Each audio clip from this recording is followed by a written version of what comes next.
यहाँ पर आए। भूतपूर्व विद्यार्थी, विद्यालय में अध्ययनरत प्यारे बच्चों, ज्ञान की गंगा बहाने वाले राजचंद्र, जैसा कि हम सबको विदित है, आज का दिन हम सब के लिए अत्यंत ही महत्वपूर्ण है। ये दिन हमारे लिए गर्व और प्रेरणा से युक्त है। हमारे वो विद्यार्थी जिनको हमने थोड़ी बहुत कह सकते हैं शिक्षा देकर के यहाँ से विदा किया था, आज वो अपने सपनों को साकार करके हमारे सामने बैठे हैं।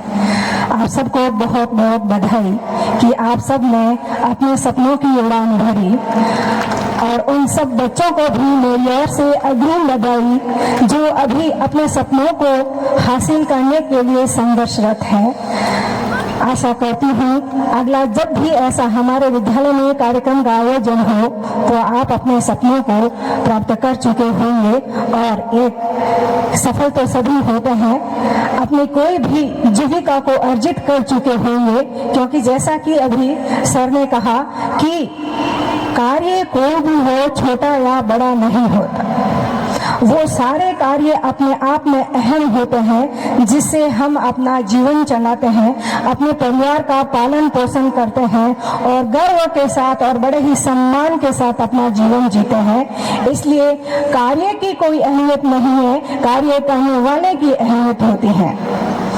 अंत में जो मुझे कार्यभार दिया गया है उसी के बारे में मैं बात करूंगी, ज्यादा आपका समय नहीं लूंगी। सबसे पहले मैं अपने समस्त विशिष्ट अतिथियों का तहे दिल से धन्यवाद ज्ञापित करती हूँ कि आपने अपना महत्वपूर्ण समय हमारे बच्चों को दिया और उन्हें एक नया दिशा निर्देश दिया ताकि वो बच्चे अपने जीवन में अच्छे मुकामों को हासिल कर सके। उन सभी महत्वपूर्ण विशिष्ट अतिथियों का भी धन्यवाद जिन्होंने अपने हमारे विद्यालय के लिए अपना समय निकाला। हमारी मातृशक्ति जो मेरे हमारे सामने विराजित है, विशेष तौर से वो मेरी कमजोरी है क्योंकि मैं एक महिला लेखिका रही हूँ, औरतों के बारे में मैं किताबें लिखती हूँ, तो मेरी थोड़ा सा हमेशा ही महिलाओं के लिए पक्षपात रहता है।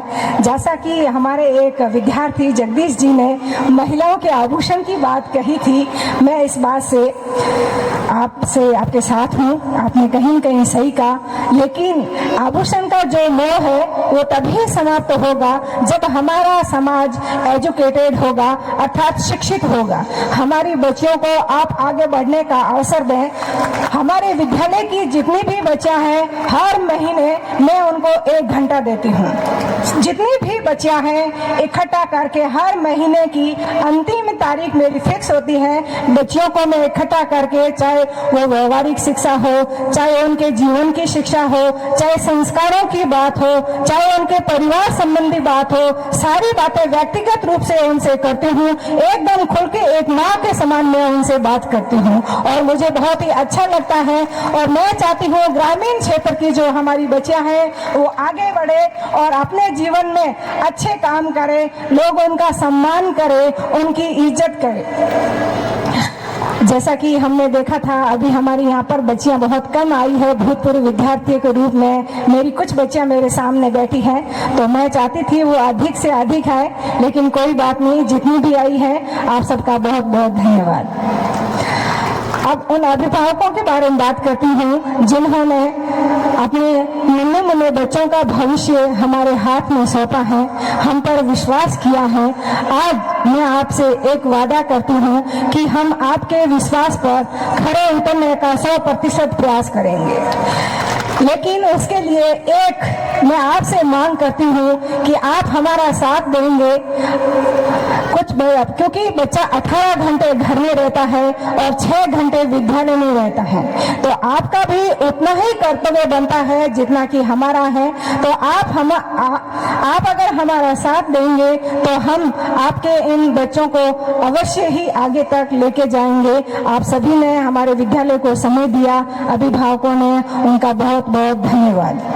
अंत में उन बच्चों को मैं धन्यवाद देती हूँ जिन्होंने स्टेज पर, मंच पर अपनी रंगारंग कार्यक्रम प्रस्तुत किए, अपनी प्रस्तुतियां दी। वाकई बहुत कम समय में उन्होंने शानदार प्रस्तुतियां दी हैं, क्योंकि हमारी पढ़ाई भी साथ में चल रही थी। पढ़ाई के साथ हमने एक दिन भी समझौता नहीं किया था।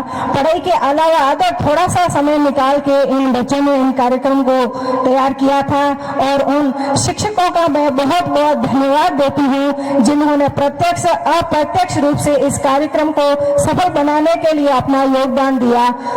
अंत में मैं छोटी सी 2 पंक्तियां कह करके अपना स्थान ग्रहण करती हूँ।